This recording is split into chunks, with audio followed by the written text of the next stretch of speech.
ಎಲ್ಲ ಜನಗಳು ಪೂರ್ತ ಒತ್ತಡ ಮಾಡ್ತಾ ಇದ್ದಾರೆ. ಬಿಜೆಪಿಯವರು ದಳದವರು ಎಲ್ಲ ಒಗ್ಗಟ್ಟಾಗಿ ಸೇರಿ ವರುಣಾದಲ್ಲಿ ವಿಜಯೇಂದ್ರಗೆ ಟಿಕೆಟ್ ಕೊಡಿ ಅಂತ ಜಿಟಿ ದೇವೇಗೌಡರು ಒತ್ತಾಯಿಸ್ತಾ ಇದ್ದಾರೆ. ಮಾಜಿ ಮುಖ್ಯಮಂತ್ರಿ ಬಿಎಸ್ ಯಡಿಯೂರಪ್ಪನವರ ಮಗ ಬಿವೈ ವಿಜಯೇಂದ್ರ ಅವರಿಗೆ ವರುಣಾ ಕ್ಷೇತ್ರದಲ್ಲಿ ಬಿಜೆಪಿ ಟಿಕೆಟ್ ಕೊಡಬೇಕು ಅಂತ ಜೆಡಿಎಸ್ ನಾಯಕ ಚಾಮುಂಡೇಶ್ವರಿ ಕ್ಷೇತ್ರದ ಜೆಡಿಎಸ್ ಅಭ್ಯರ್ಥಿ ಜಿಟಿ ದೇವೇಗೌಡ ಒತ್ತಾಯಿಸಿದ್ದಾರೆ. ನಿಲ್ಸಿ ಅಂತ ಕೇಳ್ತಾ ಇದ್ದಾರೆ. ನನಗೀಗ ಈಗ ತಾನೇ ಫೋನ್ಗಳು ಬರ್ತಾ ಇದಾವೆ, ಮಾತಾಡ್ತಾ ಇದ್ದಾರೆ.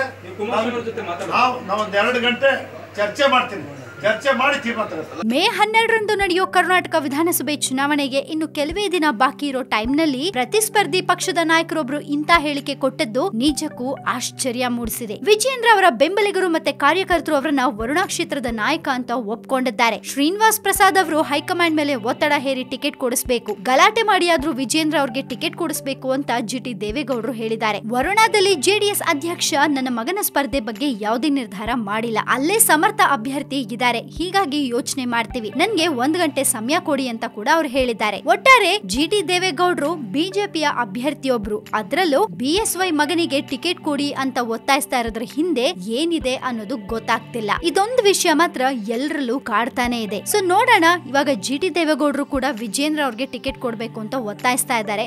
ಏನಾಗತ್ತೆ ಅಂತ ಗೊತ್ತಿಲ್ಲ. ಇವತ್ತು ಒಂದೇ ದಿನ ಇರೋದು ನಾಮಪತ್ರವನ್ನ ಸಲ್ಲಿಸೋಕೆ. ಸೊ ಇವತ್ತರ ಒಳಗೆ ಏನೆಲ್ಲ ಆಗತ್ತೆ ಅನ್ನೋದನ್ನ ಕಾದ್ ನೋಡ್ಬೇಕಿದೆ.